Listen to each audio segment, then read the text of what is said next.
There are many instances when we have to pay for expenses in advance and then we'll be reimbursed by a client. There are different methods that we can use to actually record this income. Let's talk about 3 of them. First, 2 are going to be profit and loss based. This means that when we are going to record the expense or the income coming from our customer, that it's actually going to go on our income statement. The first method, we use what we call an offset account. I'll pay the bill and post it to a regular expense account.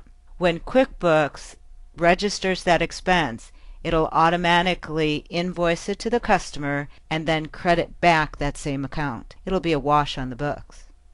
Another method, again with the profit and loss focus, is not to use the offset account but 2 separate accounts. In this case, I'll have a reimbursement income account and a reimbursement expense account. When I pay the bill, it'll post to that cost of goods or regular expense account. However, it'll never zero itself out. When I actually charge the client, it will post the reimbursement to an income account. Both of these have the same impact on the income statement's bottom line because they eventually zero themselves out. It's just a matter if you want to track them individually. Another method eliminates the entry on the profit and loss statement and actually sets it on the balance sheet. Here we'll set up an other current asset account and we'll call it reimbursable costs. What'll happen is when we expense it out, we'll go to this balance sheet account. When we are reimbursed by the client, it'll zero it out from the balance sheet. Now, which of these methods that you actually use is going to depend on your unique situation. I encourage you to talk with your accountant to find out which is going to be most appropriate for you. Let's go into QuickBooks and see how these work. If I go into QuickBooks and look at a profit and loss statement, you'll notice here that there is a reimbursement income account and a reimbursement expense account. The concept with these 2 accounts is I can see that my expenses have only been $3,600.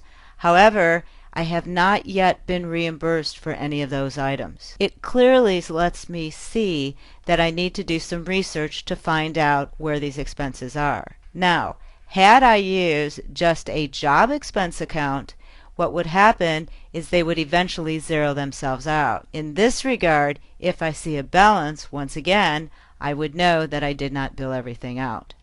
Either method, the way we record the expenses is going to be identical. For example, let's close out of our profit and loss and let's actually go ahead and write a check. When I write this check, let's go to the city of Bayshore and say that we had a $25 fee for some printing and reproduction. Now, in this example, I'm going to actually go to the printing and reproduction account and I'm going to go ahead and choose Christie's family room. Notice on my check that it comes up as billable right away. Let's save and close and then pretend we're ready to bill out Christie. When I go into the customer, back to the family room, you'll notice that it's right away taking me to the billable time and cost. And I do want to set them, so I'm going to say OK. If I go to the expense account, you'll notice here's my charge for Bayshore. Now there's no way of knowing that this is going to clear through to the printing and reproduction account. That was established earlier. When I set up QuickBooks, I'm just going to go ahead and say OK. Okay, at this point, here's my actual rate for that reimbursed expense. Now you'll notice that no actual account has been assigned to it yet. It is at this stage that I can set up my account to determine which account should be hit. For example, let's go into our list, let's go down to our item list, and let's just put a new item in. When I go into the new item, I'm going to set it up as an other charge, and in my item, I'll simply call it reimbursement. It is at this point in the account that I can choose whether I want to track it against the originating expense account or as a reimbursed expense, or if I'd like to track it against my actual balance sheet items, I can then go to a reimbursable expense on the balance sheet.